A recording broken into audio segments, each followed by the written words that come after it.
যে কালা কানুন তৈরি হলো গত 2 তারিখে, এটা সম্পূর্ণ ভারতবর্ষের সংবিধানের বিরুদ্ধে হয়েছে। আমাদেরকে ভাবতে হবে, আমাদের দেশের মাথায় যারা বসে আছে, যারা জনগণের ভোট নিয়ে সংবিধানের শপথ নিয়ে পার্লামেন্টের ভেতরে শপথ নেয়, তারা যদি সংবিধান বিরোধী কর্মকাণ্ডের সঙ্গে জড়িয়ে যায়, তাহলে আমাদের দেশ কিন্তু আগামী দিন গোলামির দিকে যাচ্ছে। তাই দেশের সংবিধানকে যেমন বাঁচানো আমাদের পূর্ণাঙ্গ দায়িত্ব আছে দেশের নাগরিক হিসাবে, ঠিক তেমনি ওয়াকফ সম্পদ এটা আমাদের বাপ দাদাদের দানকৃত ব্যক্তিগত সম্পদ। এ সম্পদে ইংরেজরাও হাত দিবার সাহস পায়নি। এ সম্পদে বিগত দিন কংগ্রেস বা আরও যারা গভর্নমেন্ট হয়েছিল তারা কেউ হাত দিবার সাহস পায়নি।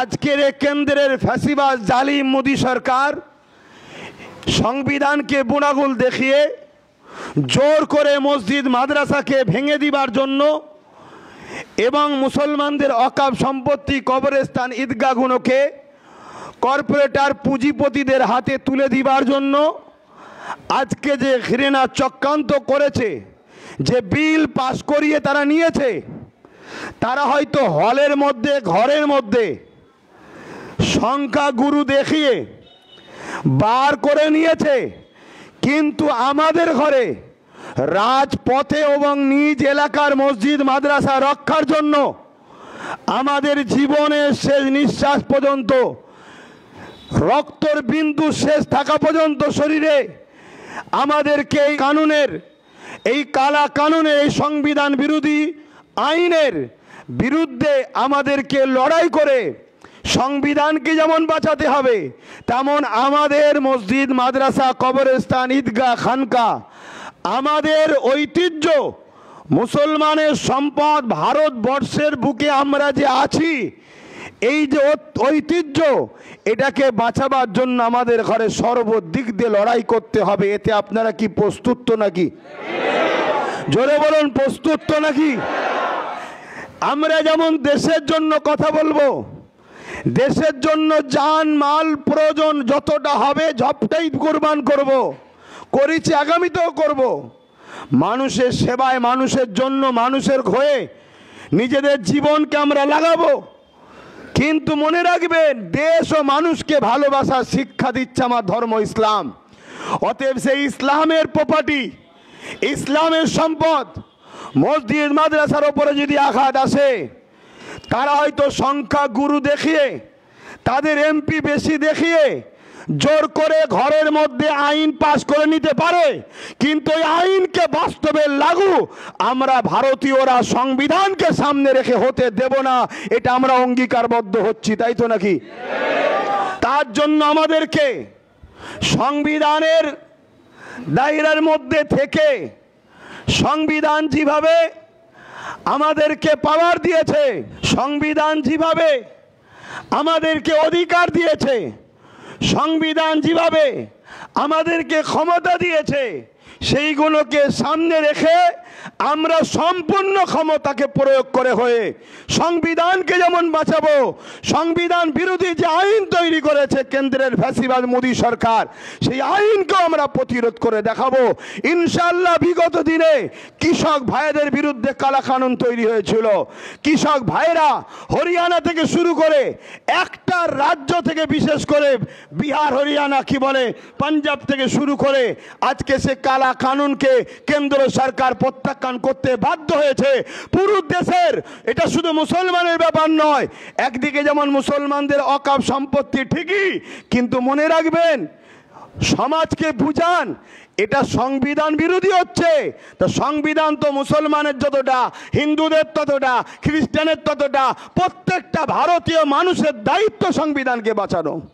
আর এটাও মনে রাখবেন, আমরা অনেক তথ্য বার করছি। আপনারা যাদেরকে ভেবেছিলেন যে বিজেপিকে রুকার জন্য অমুক অমুককে দরকার আছে, তারা ওই দিন বিধানসভায়, পার্লামেন্টে যে কি করেছে, এটাও আমাদের দেখার একটু দরকার আছে না নাই? কথা বলুন, দরকার আছে না নাই? তাই কে কে হাজির ছিল, কে কে হাজির ছিল না, যারা হাজির ছিল কি বক্তব্য দিয়েছে, কি কথা বলেছে, এটা আমাদের দেখা দরকার আছে না নাই? কেউ যদি বলে সংখ্যা ওদের বেশি, আমরা কি করব? মনে রাখবেন, জনগণ অনেকে বলছে যারা হাজির ছিল না বা সংখ্যা বেশি দেখে সরে গিয়েছিল তাদের ব্যবস্থা জনগণ পাবলিক নেবে। প্রয়োজন হয় পাবলিক আগামী দিন জুতো পর্যন্ত ছুটবে, এরকমও খবর পাওয়া যাচ্ছে। কেন? কার সংখ্যা বেশি দেখার দরকার নয়, আমাদের দেখার দরকার তোমাকে আমরা পাঠিয়েছি কি করতে, তুমি আমাদের সমস্যা হলে কথা বলবে, ঠিক না বেটি? এই পশ্চিম বাংলায় কোনো সমস্যা হলে একটা নওশাদ যদি কথা বলতে পারে, তোরা এতগুলো মিলে কি ঘাস কটলি, সেটা আমাদের দেখার দরকার আছে না নাই? জনগণ দেখার দরকার আছে না নাই?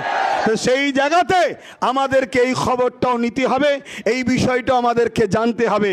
হ্যাঁ, আমি আবার বলছি, আগামী দিন যদি সত্যিকারের কেউ যদি সর্বদিক দিয়ে রাজ্য ও সেন্টার উভয় জায়গার ওয়াকফকে উদ্ধার করার জন্য যদি এগিয়ে আসে, আমরা আহলে সুন্নাত ওয়াল জামাত তাকে সাপোর্ট পূর্ণাঙ্গ করব। আপনাদের মতামত কি?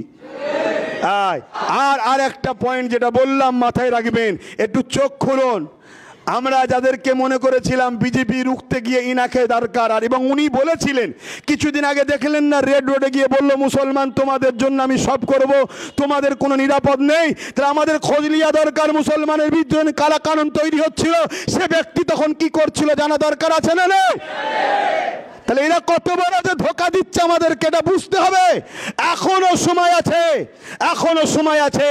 আমি আলোচনা করছিলাম গত রাত্রিরে নওশাদের সাথে যে রাস্তায় যেমন আন্দোলন হবে, রাজপথে যেমন আন্দোলন হবে, প্রয়োজন হয় আলোচনা করো। অলরেডি ও তখন বললাম আমি আলোচনা আগিয়েছি এবং আমি বলেছি তুমি তাহলে তৈরি হও, আমরা আইনের লড়াইটাও, জোরে বলুন। তাহলে আমাদেরকে জাগতে হবে, বুঝতে হবে, দেখতে হবে। কেন্দ্র সরকার এত ভয়ঙ্কর আইনটা তৈরি করছে, তার মধ্যে একটা পয়েন্ট দিয়েছে যারা ওয়াকফ করবে, আল্লাহর রাস্তায় দান করবে, তাকে প্র্যাকটিক্যাল মুসলিম হতে হবে। সেই যে মুসলিম সে প্র্যাকটিস করেছে, প্র্যাকটিসিং মুসলিম হতে হবে। কথা বুঝে আসছে? এবং 5 বছর সে ধর্ম প্র্যাকটিস করছে, এটা প্রমাণ করতে হবে। এই প্রমাণটা নেবে কে? জেলার যারা কালেক্টর তারা। তা জেলার কালেক্টর সে ইসলাম সম্বন্ধে বোঝে? সে তো নিজেই অমুসলিম, তা সে বুঝবে কি করে? তো সে দেখা যাবে আমাদের এই চাচাকে, মুরব্বীকে এতদিন ফুরফুরে আসার পরে বললো তুমি মুসলমানই এখন নয়।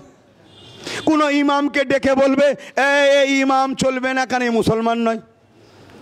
মানে যা খুশি করতে চাইছে, এ থেকে আমাদের বুঝতে কি অসুবিধা আছে?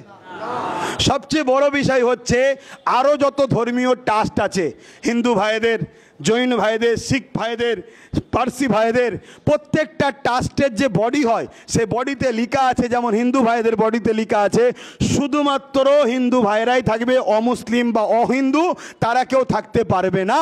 তাহলে ঠিক ওয়াকফ সম্পত্তি তো এটা হওয়া দরকার আছে না? না, আর এটাই রয়েছে, মুসলিমরাই থাকবে। কিন্তু আজকে কেন্দ্র সরকার বড় ছলে বলে কলে কৌশলে সেখানে শর্ত করে দিচ্ছে যে অমুসলিমদের ঘরে রাখতে হবে। এর পরিকল্পনাটা কি বুঝতে পারছেন না? এর পরিকল্পনা তো একটাই, আমাদেরকে আগামী দিন এই ভারত থেকে তাড়াবার প্ল্যান করবে, যেটা মায়ানমারে করেছিল। এর থেকে আর কত বিষয় আপনাদেরকে বলবো। তাই এখনই সময় আছে, আমাদেরকে সংগঠিত হতে হবে এবং আমাদেরকে এই কালা কানুনের বিরুদ্ধে বাতিল করার জন্য প্রতিটা গ্রামগঞ্জে অঞ্চলে প্রতিটা নিচু তলার মানুষ সবাইকে বুঝাতে হবে, সবাইকে জানাতে হবে, সবাইকে সজাগ করতে হবে। কথা বুঝে আসছে? অনেকে বলছে যে ওয়াকফ জায়গা, এয়ারপোর্ট আছে ওয়াকফ জায়গা, রেল আছে ওয়াকফ জায়গায়, বিভিন্ন অফিস আছে ওয়াকফ জায়গায়, বিভিন্ন কি বলে সরকারি দপ্তরে ওয়াকফ জায়গায়, অতএব সে কোনো সরকারের। আরে আমরা অস্বীকার করছি কোথায়? দেশ আমাদের, দেশ আমাদের, দেশের সম্পদ আমাদের, সবটা থাক না, কিন্তু ওয়াকফ বলতে হবে, ঠিক না ঠিক গো? সেটাকে কিন্তু তুলে দিবার প্ল্যান করছে। আর খুব ভালো করে শুনবেন, আমি আর একটা তথ্য আপনাদের বলে যাই, আমার পশ্চিম বাংলায় ওয়াকফের জায়গার ওপরে সম্ভবত দক্ষিণ দিনাজপুর কোনো একটা জায়গায় ওয়াকফ সম্পত্তির ওপরে বিজেপি পার্টি অফিস করেছে। রাজ্য সরকারের সহযোগিতা না থাকলে করলো কি করে?